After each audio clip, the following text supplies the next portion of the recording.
무엇과도 주님을 바꾸지 않으리. 다른 어떤 은혜 구하지 않으리.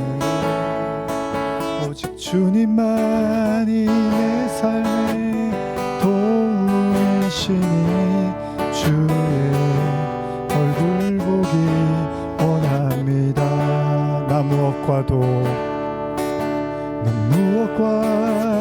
주님을 바꾸지 않으리. 다른 어떤 은혜 구하지 않으리.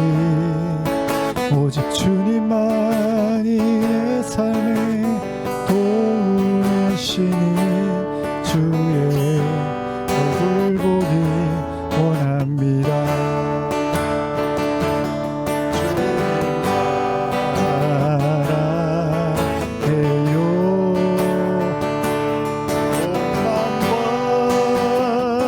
정성 다해 하나님의 신실한 친구 되기 원합니다. 조용히 기도하며 나가겠습니다. 무엇과도 주님을 바꾸지 않으리. 다른 어떤 구하지 않으리. 오직 주님만이 내 삶의 도움이시니 주의 얼굴 보기 원합니다.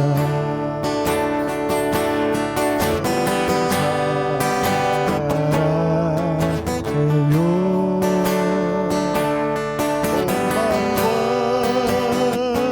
정성 다해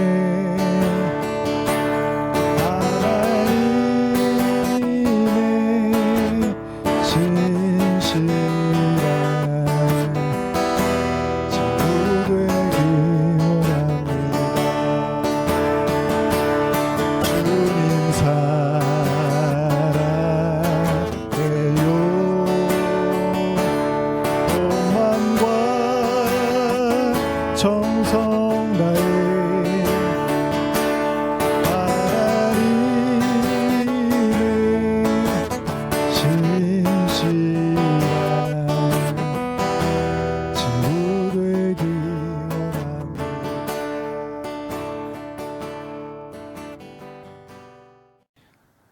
물론 재난이나 재앙이 오는 걸 반가워할 사람은 아무도 없습니다. 그러나 그때에도 알 수 있는 것들이 있다는 거예요. 아니, 그럴 때만 알 수 있는 것들이 있다는 거예요. 그 상황에서 선명하게 보이는 진실이 있다는 겁니다. 그러니까 여러분들도 저도 그렇지만 우리가 재앙이나 재난을 원하지는 않습니다. 당연히 저도 그렇고 여러분들에게도 마찬가지입니다. 그런데 그런 일들이 원치 않게 왔다 하더라도 그럼 거기서도 성도들은 이 속에서도 어떤 진실을 찾아내는 거예요. 진리를 찾아내는 거예요. 여기서 하나님이 나를 뭐를 깨달아라고 하신 거지? 이렇게까지 아픈, 이렇게까지 괴로운 상황들을 나에게 허락하신 주님이 여기에서 나를 뭐를 알기를 원하셨던 거지라는 걸 찾아내는 거지. 그리고 그걸 여러분들이 정말 그렇게 해서 깊은 하나님의 말씀을 통찰력 있게 볼 수 있게 되면 그때 여러분들이 고통받는 사람들에게도 같이 나눌 수 있는 거잖아요. 이렇게까지 고통받게 되는 그 현실 속에서 아마 형제님에게, 자매님에게 하나님은 이런 걸 말씀하시는 건 아닐까요? 라고 나눌 수도 있는 거죠. 베드로후서 3장 9절에서 11절 보시면요, 주의 약속은 어떤 이들이 더디다고 생각하는 것 같이 더딘 것이 아니라 오직 주께서는 너희를 대하여 오래 참으사 아무도 멸망하지 아니하고 다 회개하기에 이르기를 원하시느니라. 그러나 주의 날이 도둑같이 오리니 그날에는 하늘이 큰 소리로 떠나가고 물질이 뜨거운 불에 풀어지고 땅과 그 중에 있는 모든 일이 드러나리로다. 그래서 심판에서 중요한 메시지가 뭐냐면 다 드러나게 된다는 거예요. 그러니까 여러분과 제가 정말 다 벌거벗은 상태로 다 보여지게 된다는 거예요. 그러니까 꼭 뭐가 불에 타고 없어지고 멸망하지 않아도요, 하나님의 심판의 개념은 그 우리의 뼛속까지 있는 우리의 내면의 모든 걸 다 들춰내신다는 거죠. 11절입니다. 이 모든 것이 이렇게 풀어지리니 너희가 어떤 사람이 되어야 마땅하냐 거룩한 행실과 경건함으로. 제가 현대어로 3장 9절만 한번 읽어드릴게요. 비록 때로는 주께서 다시 오신다는 약속이 좀처럼 실현되지 않고 너무도 지연되는 것처럼 보일지 모르지만 사실 주께서 공연히 날짜를 연기하고 계시는 것은 아닙니다. 주께서는 단 한 사람도 멸망당하지 않게 하시려고 죄인들이 모두 회개하고 돌아오기를 참고 기다리시는 겁니다. 여러분 지금 이 말씀 들으시면서 오늘 본문하고 이게 무슨 상관이 있는 거지라는 생각을 하실 수 있을 거예요. 제가 말미 한번 다시 말씀드릴게요. 말미가 아니죠. 곧 말씀드릴게요. 자, 만일 우리가 하나님이 기다리신대요. 그러니까 여러분과 저도 우리가 이제 아브라함 이야기할 때 아브라함이 이삭을 굉장히 오랫동안 기다리죠. 하나님의 언약의 성취를 위해서. 그런데 사실 반대편에서도 하나님도 계속 기다리는 거잖아요. 뭐 엑스트라로 비유한다면 저도 이제 연극이나 이런 거 좋아하니까 그러면은 뭐 요새는 멀티맨들이 많으니까 시도 때도 없이 이제 멀티맨들이 왔다 갔다 해요. 약 단역을 맡잖아요. 엑스트라 같은 연기도 하고. 근데 어떤 연극은 보면 정말 짧은 어떤 그 순간을 위해서 공연 내내 기다렸다가 마지막에 한 번 나오는 사람도 있더라고요. 그러면 그 사람은 그 사람대로 기다리는 거고 또 공연은 공연대로 기다리는 걸 수도 있겠잖아요. 하나님이 아브라함에게 이삭을 준다고 하셨고 아브라함이 25년을 기다립니다. 너무 기다리다가 이제 괴로움까지 이제 입게 되잖아요. 근데 하나님 입장에서 25년을 하나님도 기다린 거잖아요. 근데 예전에 이제 설교들 곱씹어 보시면 왜 25년이 지나고 아브라함에게 허락하셨을까요? 다른 건 우리가 잘 모르지만 이스마엘을 낳은 아브라함의 태도를 보면 어느 정도 예측이 가능합니다. 뭐죠? 아브라함한테는 이삭이나 이스마엘이 그렇게 중요한 건 아니었어요. 그러니까 약속의 자녀이던 또 종의 자녀이던 그런 건 아브라함한테 중요하지 않고 육신적 아들만 있으면 되는 거였어요. 근데 하나님이 그런 아브라함을 아시고 이스마엘을 낳고도 한참 후에야 이삭을 주시고 그리고 이스마엘을 내쫓는 이 과정들을 주시면서 뭘 얘기하는 거죠? 여러분 어린애한테 위험한 거 맡기지 않잖아요. 중요하고 위험한 거는 어린아이한테 맡기지 않잖아요. 어느 정도 자라서 성장하고 어느 정도 이제 알아갈 때 맡기죠. 하나님이 아브라함한테 대번에 1년 지나서 이삭을 줬으면 아브라함한테는 이삭이나 이스마엘이나 아무 차이가 없어요. 그리고 그 이삭을 바치라 그래도 절대 안 바쳤을 거예요, 아브라함이. 근데 이스마엘이 뭔지를 아브라함이 깨닫고 나니까 이삭을 낳고 감사도 했고 바치기도 하고 이제 이런 일들이 일어나는 거거든요. 하나님이 여러분과 저도 우리가 기다린다는 생각을 많이 할 거예요. 오래 참고 기다리잖아요. 저도 뭐 원망 많이 하니까. 근데 사실 동시에 하나님도 굉장히 오래 기다리고 계시는 거예요. 그 얘기는 뭐예요? 뭐 우리가 옳은 건 아니니까 하나님이 기다리신다면 하나님이 보셨을 때 아직 여러분들에게는 그것들을 허락할 때가 되지 않았다라는 거잖아요. 그러니까 하나님도 기다리고 있는 거예요. 뭐 하나님이 여러분과 제 애간장 타는 걸 보고서 즐거워하시는 분이 아니라면 하나님도 뭔가 기다리고 있는 거잖아요. 지금 적절한 시기를 봐서 그 일을 행하려고 하시는데 아직은 그게 안 됐다고 생각하는 거죠. 그러면 아브라함도 마찬가지입니다. 25년이나 기다려서 결국 이삭을 낳지만 이스마엘을 낳고 방황하고 괴로워하고 이런 많은 시간들이 다 무의미해 보이는 것 같았지만 사실 무의미한 시간은 없었어요. 아브라함의 25년 꽉 찬 시간은 하나도 무의미한 시간이 없었어요, 사실은. 여러분 인생이 이제 저도 이제 50이 돼가고 이러다 보니까 뭐 어르신들한테는 뭐 아직 어린 나이지만 그래도 이제 느껴지는 게 있는 것 같아요. 이 시간이라는 거에 대한 인식이나 의식이 달라지는 거죠. 젊었을 때는 뭐 1년 바라보고 뭐 6개월 바라보고 이러고 살았는데 이제는 한 5년, 10년 바라보면서 이제 어떤 일을 하고 계획을 한단 말이죠. 그 얘기는 뭡니까? 그러니까 멀리 내다본다라는 건 그만큼 시간이 필요하다라는 거죠. 어렸을 때는 그렇지 않죠. 뭐 당장 내일, 어렸을 때는 내일 뭐 이번 주 생각하고 살지만 나이를 들어가면 이제 한 1년을 바라보고 2년을 바라보고 벌써 저도 이제 작년에 송구영신 예배 드리면서 1월 딱 시작하니까 시작이 반이라고 했는데 지금 5월이죠. 이제 6월이면 반이 됐네요, 벌써. 뭐 한 것도 없는데 6월이 이제 앞두고 있는 거죠.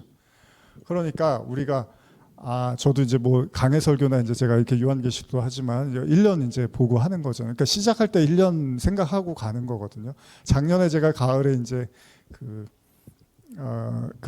이제 말씀 묵상 같은 이제 영상을 이제 화요일, 목요일 이렇게 올렸었는데 그때 이제 가을 시즌에 갖고 올렸어요. 한 석 달. 그랬는데 1년 이제 한참 남았으니까 나중에 올리더라도 가을이나 올려야겠다. 그리고 1년 남았으니까 좀 이제 부담을 떨치자고 했는데 지금 좀 있으면 한 2개월, 3개월 지나면 그거 또 만들어야 될 수도 있겠구나. 이제 이런 생각을 하는 거죠. 시간을 멀리 내다보게 되고 그 얘기는 뭐죠? 그만한 시간이 걸린다는 걸 이제 알게 되는 거죠. 결혼해서 같이 살다 보면 처음에는 부부싸움을 많이 하잖아요. 근데 나중에 싸우고 이제 그러다가 어느 순간이 되면 이제 잘 싸우는 사람들 싸우지만 또 싸우지 않는 사람도 있죠. 그게 뭐냐면 이제 어느 정도 상대방에 대해서 인지를 하고 분석이 됐다라는 거죠. 그래서 뒷걸음질 칠 때는 뒷걸음질 치고 또 얘기할 땐 얘기하고 이런 것들이 능수능란해진다는 거죠. 인간관계도 마찬가지고요. 뭐 회사에서나 교회에서나 사람을 대할 때 이제 어느 정도는 그 사람에 대한 파악이 됐다는 얘기죠. 근데 그런 거를 모를 때는 막 싸우잖아요. 어렸을 때는 뭐가 안 맞으면 싸우고 헤어지고 안 보고 이러지만 이제 나이를 들고 시간이 흐르면은 이제 상대방에 대해서 알게 되는 거죠. 그래서 저 사람은 저렇구나, 나는 이렇구나. 그래서 적절한 어느 정도 선에서 이제 교감을 갖고 조화를 이루고 또 양보를 하게 되는 거죠. 그러면서 인간관계가 이제 길어지기 시작하는 거죠. 근데 젊을 때는 그게 아니에요. 막 싸우고 그냥 다 끊어버리기도 하고 그런단 말이죠. 복음도 마찬가지입니다. 우리가 전도를 하고 누군가를 가르치고 할 때도 저도 만약에 저한테 말씀을 누가 배우겠다고 오고 하면 한 5년은 바라봐야 될 것 같아요. 진짜로 집중해서 말씀을 나눈다 하더라도. 멀리 그 시간들을 바라보는 거죠. 그게 무슨 의미입니까, 여러분? 그만한 시간이 필요하다라는 걸 아는 거잖아요. 그러면 이제 하나님을 좀 더 우리가 이해하게 되는 거죠. 아브라함 입장에서의 25년의 시간은 너무나 하나님한테 정말 원망만 할 수밖에 없는 시간이었지만 이제 우리도 나이를 들고 그 시간에 대해서 이해하기 시작하니까 하나님도 그럴만 했던 거예요. 25년의 시간이 필요했던 거죠. 사실 그게 인간적으로 굉장히 긴 시간이지만 또 하나님한테는 그렇게 긴 시간도 아니었겠죠. 요는 뭡니까?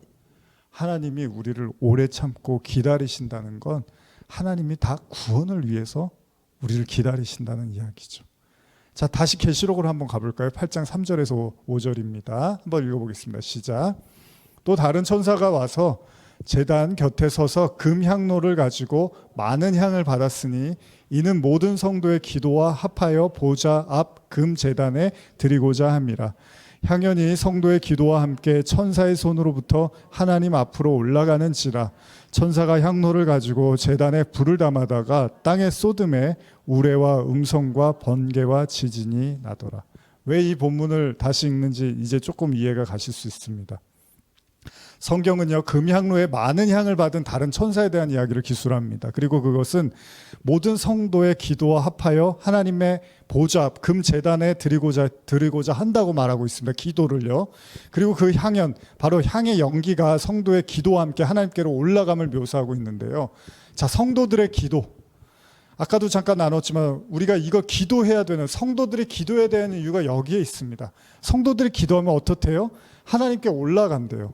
물론 우리가 신앙생활을 하다 보면 때때로 뭘 기도해야 될지, 뭘 기도하지 말아야 될지 이런 생각이 들기도 합니다. 뭐 아까 저도 그런 말씀을 잠깐 드렸지만 뭐 어른과 어린아이의 생각이 차이가 있겠죠.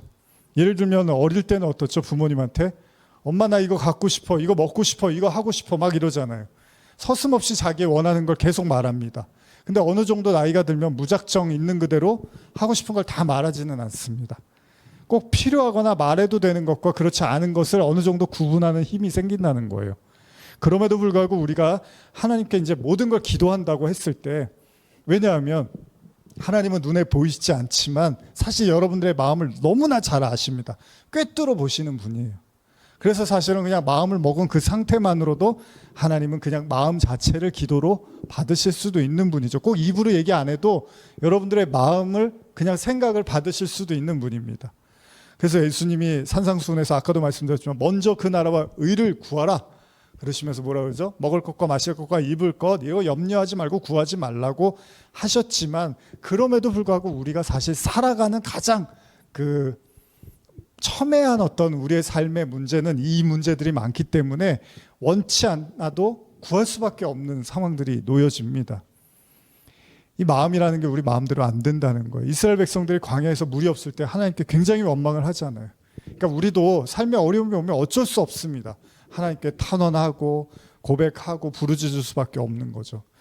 분명한 사실은 하나님이 그 기도에 응답을 하시던 그렇지 않던 간에 다 들으신다는 거잖아요. 어쨌든 다 들으신다는 겁니다. 성도들 모든 기도를. 그게 응답되든 응답되지 않는다 하더라도요. 사람한테 우리가 이게 다 꺼낼 수가 없잖아요. 하나님은 우리 마음의 모든 소리, 여기에 귀를 기울이신다는 걸 우리가 잊지 않기를 바랍니다. 근데 응답의 결정은 누구죠? 오직 하나님의 몫인 것도 우리가 부인할 수는 없습니다. 자, 그러면 지금 읽은 계시록의 본문은 뭘 의미하냐면요, 놀랍게도 천사의 손을 통해서 올려진 향연, 바로 성도들의 기도가 하나님 앞에 상달되자 성경은 다음과 같이 말하고 있습니다. 8장 5절 제가 한 번 더 읽어볼까요? 8장 5절입니다.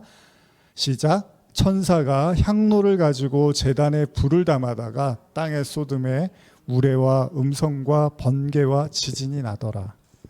제가 현대어로 읽어드릴게요. 그런 뒤에 천사는 제단에 있는 불을 향로에 가득히 담아 그것을 땅에 내던졌습니다. 그러자 천둥이 요란하게 울리더니 번개가 치고 무서운 지진이 일어났습니다. 이게 그래서 제가 아까 그런 이야기들 잔뜩 드렸던 게, 천사는 제단에 있는 불을 향로에 담고 이를 땅에 쏟습니다. 그리고 우레와 음성과 번개와 지진이 나게 됩니다. 이제부터 뭐죠? 본격적으로 심판의 재앙을 알리는 서막이 시작됐다는 거예요. 여러분, 성도들이 기도를 하니까 재앙이 나타나더라는 거예요. 그래서 제가 아까 바로 얘기하고 그런 거예요. 요 부분에 대해서 제가 주석을 한번 읽어드릴게요. 본절은 세마포를 입은 사람이 그룹들 사이에서 숯불을 그의 손에 움켜쥐고 그 성에 쏟아붓는 에스겔의 환상과 유사하다. 향로에 담긴 이 불은 성도들의 기도가 드려진 그 제단에서 담아온 것이므로 성도들의 기도가 하나님의 심판을 시행함에 있어서 중요한 역할을 하고 있음을 시사한다. 이 부분만 보면요, 여러분, 저 위해서 기도해 주세요 그랬는데 그 기도가 꼭 잘 되는 게 아닐 수도 있다는 거예요.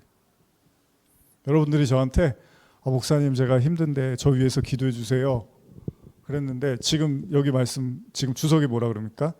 성도들의 기도가 하나님의 심판을 시행함에 있어 중요한 역할을 하고 있음을 시사한다. 이것은 순교자들의 신원의 기도에 대한 부분적 응답으로 일곱째 나팔을 불 때와 일곱째 대접을 쏟을 때와 같이 하나님께서 성도들의 기도에 신실하게 응답하심을 시사한다. 근데 어떻게 해요? 그 기도를 심판으로 응답하신다는 거예요. 그러니까 여러분, 아니 기도를 많이 해주시는데, 우리가 기도를 많이 하는데 왜 이렇게 안 좋은 일들만 생겨라고 하실 수도 있는 거예요. 아까 제가 바로 이야기 드렸잖아요. 바로가 10가지 재앙이 바로한테 나쁜 거였습니까? 아니었어요. 본인이 깨닫지 못해서 그게 재앙이 된 거지, 본인이 깨닫는 순간 그 심판으로부터 벗어날 수 있는 길이었던 거예요. 근데 그냥 마지막까지 자존심만 붙잡고 있었던 게 바로였습니다. 그런 응답은요, 경외심과 두려움을 일으키는 뇌성과 음성과 번개와 지진, 즉 하나님의 임재로 이루어져 하나님께서 곧 심판하실 것임을 암시하고 있습니다. 그러니까 여러분, 기도를 우리가 너무 무슨 무당들 찾아가서 복채 주고서 잘 되게 해주세요, 비나이다 이런 수준으로 기독교의 기도를 이해하는 사람들이 너무 많아요. 그걸 우리가 기복주의라고 하는 거죠.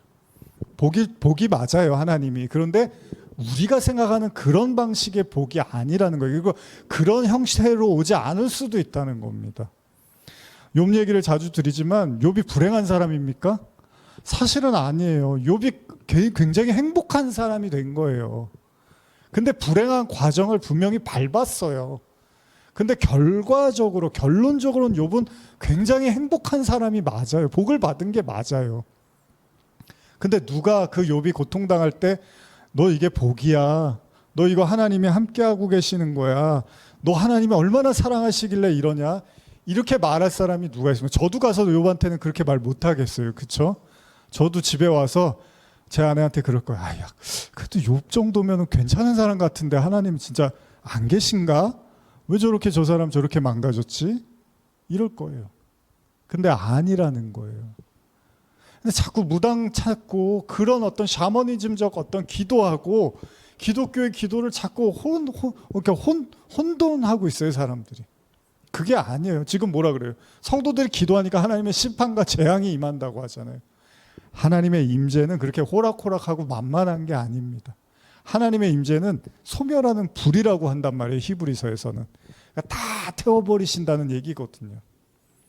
주석에도 언급하고 있는 것처럼 성도들의 기도가 하나님의 심판을 시행함에 있어서 중요한 역할을 하고 있다는 겁니다. 이와 유사하게 언급된 본문이 바로 계시록 6장에 등장하고 있는데 한번 다시 우리 복습해 볼까요? 6장 9절에서 11절입니다. 시작. 다섯째 인을 떼실 때 내가 보니 하나님의 말씀과 그들이 가진 증거로 말미암아 죽임을 당한 영혼들이 제단 아래에 있어 큰 소리로 불러 이르되 거룩하고 참되신 대주제여 땅에 거하는 자들을 심판하여 우리 피를 갚아주지 아니하시기를 어느 때까지 하시려 하니까 하니 각각 그들에게 흰 두루마기를 주시며 이르시되 아직 잠시 동안 쉬되 그들의 동무 종들과 형제들도 자기처럼 죽임을 당하며 그 수가 차기까지 하라 하시더라. 얼마 전에도 읽었죠. 이제 자주 우리가 반복되는 내용들을 이제 좀 살펴보게 될 겁니다. 이미 나누었던 다섯째 인과 관련된 말씀에서 하나님의 말씀으로 해서 순교된 영혼들이요, 그 제단 안에서 하나님께 탄원하죠. 거룩하고 참되신 대주제여 땅에 거하는 자들 심판하여 우리 피를 갚아주지 아니하시기를 어느 때까지 하시려나이까. 이들은 속히 땅에서 하나님을 대적하고 또 성도들을 박해했던 자들에 대한 하나님의 심판을 촉구하고 있습니다. 근데 이게 여러분 불신자라고만 생각하시면 안 돼요. 여기에는 누구도 있었죠? 바울도 있었잖아요. 바울도 사울이었던 시절 스데반을 박해하던 사람이니까 그런 사람도 있는 거예요. 이 안에는 예수를 믿지만 여전히 하나님을 대적하는 사람까지 다 포함되어 있는 겁니다. 그들을 향해서 외치는 거예요. 언제까지 저거 내버려 두실 겁니까? 사실 성도들의 삶에서도 그런 일을 보게 됩니다. 성도이기에 당해야만 했던 억울한 일들과 괴로움의 순간들이 분명히 찾아옵니다. 물론 계시록 당시에는 말할 것도 없이 더 많을 수 있겠죠. 계시록을 썼던 그 당시요. 또 우리가 이 글을 쓰고 있는 요한 사도가 된 이후 자기가 또 겪어야 됐던 고난도 어마어마했을 거예요. 그는 자유의 몸이 아니라 지금 어디에서 글을 쓰고 있습니까? 반모라는 섬에 유배돼서 쓰고 있습니다. 이게 바울의 요한의 현실이었어요. 그러니까 전혀 우리가 생각하는 그런 복이 아닙니다. 어쩌면 그가 예수를 따른 이후부터 그 삶은 박해와 연속의 계속성 속에 있었습니다. 연속성 속에 있었습니다. 그렇기 때문에 지금 요한의 심정도 얼마나 이런 말을 하고 싶을 거예요. 요한도. 하나님 언제까지 이렇게 악인들이 판을 치고 나는 이렇게 반모섬에 유배돼서 이렇게 요한계시록을 쓰고 있습니다. 하나님 가만히 계실 겁니까? 이럴 수도 있을 거예요. 또한 자신의 친구들이었던 다른 사도들의 삶과 죽음을 목도한 그였기 때문에 더더욱 외치고 싶었을 거예요. 도대체 주님 언제 이 모든 원수들을 다 심판하실 겁니까? 절로 나오겠죠. 그리고 8장의 본문은 이런 성도들의 외침이 현실이라도 되듯 6장에서 외쳤던 그 내용이 8장에 다시 언급이 되면서 그 성도들의 기도가 천사는 제단의 불을 향로에 담아 땅에 쏟아버립니다. 그리고 이것이 참 신앙의 아이러니라면 아이러니라고 할 수도 있는데 이미 앞서서서 바로의 이야기에서도 나눈 것처럼요. 인간의 죄와 강팍함을 굴복시키기 위해서는 이제 바로 이 재앙과 심판이 따라올 수밖에 없다는 거예요. 방법이 있나요, 여러분? 만사 형통하면 그 사람이 바뀔까요? 안 바뀝니다. 그럼 죄성이 없는 거죠. 죄라는 건 반드시 회개, 심판을 요한단 말이에요. 그러니까 그 과정을 안 건너고 어떻게 사람이 변할 수가 있습니까? 성경이 말하는. 예를 들면 여러분들이 누군가를 위해서 그가 하나님을 믿고 구원받기 위해서 기도를 절실하게 드렸다고 가정을 해봅시다. 근데 그가 하나님을 받아들일 마음이 별로 없었어요. 평소에도. 그래서 그냥 잘 살고 있었어요. 근데 여러분들이 그 영혼을 위해서 기도했는데 더 잘 되고 더 문제없이 살면 그 사람이 하나님을 생각하겠냐는 거예요. 응답이 어떻게 나타날까요? 안타깝지만 그에게 더욱 좋은 일이 생기면 생길수록 그가 하나님을 찾는 이유는 없어질 테니까 그런 방식이 아닐 수도 있다는 거잖아요. 문제는 대부분의 인간이 그러한 것처럼요. 어려움에 문제가 찾아올 때 하나님을 찾고 의지하는 마음이 생기는 거잖아요. 물론 이것도 우리 자신에게도 마찬가지입니다. 우리가 알게 모르게 여러분과 제가요. 하나님 앞에 강팍함을 계속 유지하고 지낸다면 제가 여러분을 위해서 여러분들 저를 위해서 기도했다면 어떻게 하겠습니까? 하나님이. 계속 우리가 강팍한 상태에 머물러 있으면 기도를 하면 할수록 어떻게 하겠죠? 그 강팍함을 깨는 방식으로 기도가 응답이 나타나겠죠. 근데 이 부분을 우리가 이제 사람들이 받아들이고 싶지 않을지도 몰라요. 기도하면 좋은 일이 생겨야 되는 거 아니야? 기도하면 아픈 데가 나아야지. 기도하면 재정적으로 잘 풀려야지. 기도하면 경제적으로 풍요로워져야지. 기도하면 성도들이 많아져야지. 기도하면 문제가 없어져야지. 이제 우리가 이런 생각을 하잖아요. 근데 하나님이 그런 거에 관심이 있는 게 아니라 하나님은 한 영혼의 구원에 관심이니까 바로의 그 강팍함을 꺾기 위해서 10가지 재앙을 보내셨단 말이에요. 근데 바로가 마지막 순간까지 깨지를 못했어요, 자기를. 우리도 마찬가지라는 거죠. 계시록 3장 19절 무릇 내가 사랑하는 자를 책망하여 징계하노니 그러므로 내가 열심을 내라 회개하라. 사랑하는 자를 책망하고 징계한다는 거예요. 하나님은 사랑하면 할수록 그를 책망하고 징계한다는 겁니다. 물론 100% 하나님이 그렇게만 하신다라고 우리가 말할 수는 없지만 분명한 사실은 사랑할수록 하나님은 반드시 그를 책망하고 징계한다고 기록되어 있다는 겁니다. 여러분, 하나님의 사랑은 때때로 여러분들에게 책망과 징계로 나타나기도 한다는 거예요. 그렇기 때문에 성도의 신앙, 나아가서 그 신앙에 자라나는 거, 그리고 나아가 하나님을 부정하는 사람들의 구원과 회개에 있어서도 고난은 굉장히 중요한 문제라는 겁니다. 아마도 여러분들이 알고 있는 많은 경우, 그러니까 우리 자신을 포함해서 결국 고난을 통해서 믿음의 성장을 경험했거나 혹은 그 고난 때문에 하나님을 믿게 됐다는 수없는 간증을 우리가 들어왔어요. 그렇죠? 심지어는 그 TV 보면은, 기독교 방송 보면 이렇게 간증하시는 분들 보면은 갑자기 자녀가 갑자기 사고로 목숨을 잃게 됐는데 기도했는데 살아나서 하나님을 믿었다는 사람보다 기도했는데 오히려 잃었어요. 그랬는데 오히려 그게 더 믿음을 더 굳건하게 만들고 하나님을 의지하게 됐다는 그런 얘기까지 하죠. 그게 쉬운 얘기가 아니잖아요. 자식을 잃고 어떻게 하나님을 원망하고 부정하게 될 터인데 오히려 그런 상황에서 하나님을 더 믿게 됐다고 말하는 사람들도 있다는 거죠. 그게 바로 고난이 주는 어떤 신비가 아니겠습니까? 이런 관점에서 오늘 본문과 아울러서 이제 앞으로 전개될 7 나팔, 이제 그 서막을 제가 오늘 여러분과 나눈 거예요. 이 8장을 읽으면서 반시 동안 고요해지면서 이제 그 엄청난 7번째 그 재앙들이 임하게 될 때 그 이유가 바로 오늘 이 얘기라는 거예요. 하나님이 그 나팔의 재앙을 허락하시는 이유가 바로 그 성도들의 기도의 응답이고 하나님의 오래 참음에 대한 하나님의 행하심이라는 거예요. 왜? 그냥 죽이려고 하는 게 아니라 진짜로 회개케 하기 위한 재앙이라는 거죠. 그걸 여러분들이 잊지 마시고 성경을 보시면 결코 이 성경이 죽음과 공포의 책이 아니라는 걸 아실 수 있다는 겁니다. 그럼에도 불구하고 바로가 어떻다고요? 그 질긴 자존심을 마지막까지 못 꺾어요, 바로가. 그래서 어떻게 해요? 결국 홍해의 수장이 돼요. 그 이스라엘 백성들을 쫓아가서 말 병거를 가지고 쫓아가다가 그 홍해에 빠져서 죽게 되는 게 바로의 마지막이었어요. 그게 여러분, 그게 무서운 거예요. 그 바로의 상태가 우리 상태라는 거거든요. 그러니까 여러분과 저의 강팍함도 결코 만만치 않다는 거예요. 우리가 그냥 외견상 봤을 때는 그냥 한 사람으로 보이지만 하나님이 대할 때는 그 바로 못지않은 강팍함과 자존심을 갖고 있는 게 우리라는 거예요, 사실. 그래서 계시록은 그 한 사람 한 사람을 다 다루고 있는 거예요. 저도 여러분도 모두를. 그러나 하나님이 죽음과 심판 자체가 목적이 아니기 때문에 회개의 기회를 주시는 거예요. 계속 하나님께 나아갈 수 있는 기회를, 빌미를 우리에게 제공해 주는 거거든요. 그렇게 되면 그 재앙이 화가 아니라는 거예요. 오히려 열리는 길이 되는 거죠. 그럼에도 우리가 그렇게 순진하지만은 않습니다. 사실 사람이 뭐 잘 변하지 않잖아요. 우리가 잘 알잖아요. 우리 인생에 빗발치는 재앙 속에서 회개의 기회를 찾기보다는 어떻게 하죠? 사람이 얼마나 강팍하냐 하면요. 여기 이제 계시록에 나오는데 이제 마무리를 제가 하려고 하는데, 사람이 얼마나 강팍하냐 하면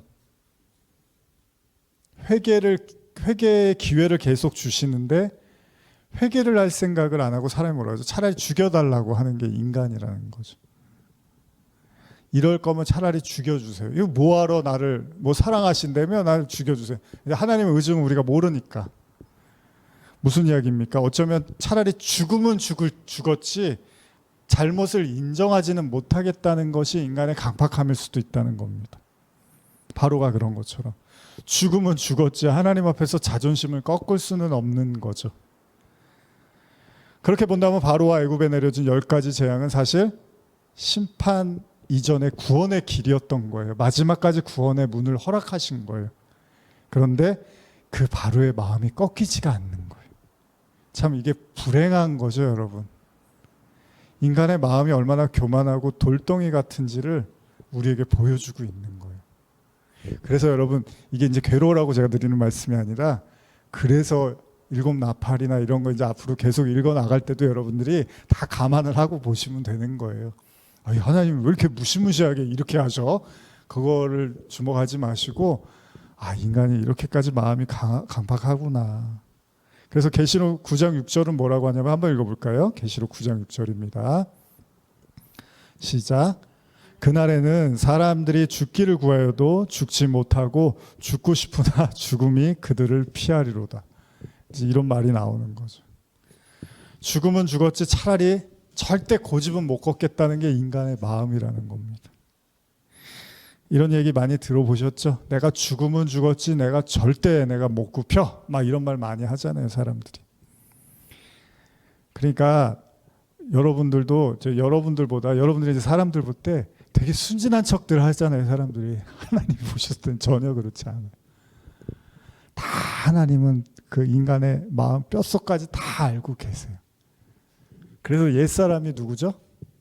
바로예요, 바로. 우리의 옛사람이 바로거든요. 그래서 바로가 죽고 그렇게 이제 새 사람으로 거듭나는 그런 걸 출애굽기가 묘사하는 거거든요. 그래서 바로가 어떻게 돼요? 죽는 거예요, 결국 바다에 빠져서. 그 세례를 의미하거든요.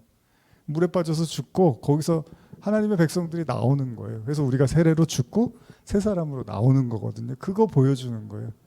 그러니까 저와 여러분들이 그 바로를 보면서 그렇지 내가 바로만큼 강팍하지 이게 아니라 저 나쁜 바로 나는 이스라엘 백성인데 저 바로 저거 나빠 이러면 아직도 뭐가 뭔지를 잘 모르는 거예요. 죄가 뭔지를.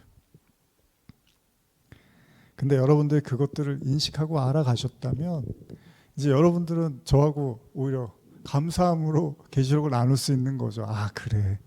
어려움도 물론 그때는 너무 힘들죠. 그리고 하나님이 너무 밉죠. 나한테 이런 걸 허락하시는 거. 근데 조금만 지나면 내가 또 그런 강팍함이 있었구나. 내가 또 그런 완고함이 있었구나. 내가 그런 인간적인 생각에 완전히 쩔어서 살았구나. 내가 하나님의 말씀이 눈앞에 있는데도 내가 그 세상이 말하는 그 말이 더 중요하다고 생각하고 살았구나. 그걸 하나님이 하나씩 회초리로 깨주시는 거예요. 철장으로 만국을 다스린다는 게 그런 뜻이라 그랬죠. 그렇습니다. 하나님도 우리의 마음을 잘 아시기 때문에 그에 상응하는 강력함으로 다가오실 수 있다는 겁니다. 만일 우리가 종말의 때를 살아가는 성도라면 여러분과 저의 마음을 완고하게 해서는 안 된다는 거예요. 오늘의 교훈. 우리는 완고한 사람이지만 이제 이 완고함을 포기할 수 있어야 된다는 거죠. 히브리서 3장 15절에서 19절 읽고 한번 마치겠습니다. 히브리서 3장 15절에서 19절입니다.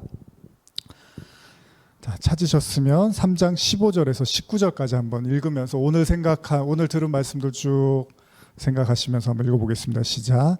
성경에 일렀으되 오늘 너희가 그의 음성을 듣거든 경노하시게 하던 것 같이 너희 마음을 완고하게 하지 말라 하였으니 듣고 경노하시게 하던 자가 누구냐? 모세를 따라 애굽에서 나온 모든 사람이 아니냐? 또 하나님이 40년 동안 누구에게 노하셨느냐? 그들의 시체가 광야에 엎드려진 범죄한 자들에게가 아니냐? 또 하나님이 누구에게 맹세하사 그의 안식에 들어오지 못하리라 하셨느냐? 곧 순종하지 아니하던 자들에게가 아니냐? 이로 보건대 그들이 믿지 아니함으로 능히 들어가지 못한 것이라. 이 완고한 사람들에 대한 기록인데 굉장히 무시무시한, 광야에서 시체로 엎드려진 이야기까지 하고 계십니다.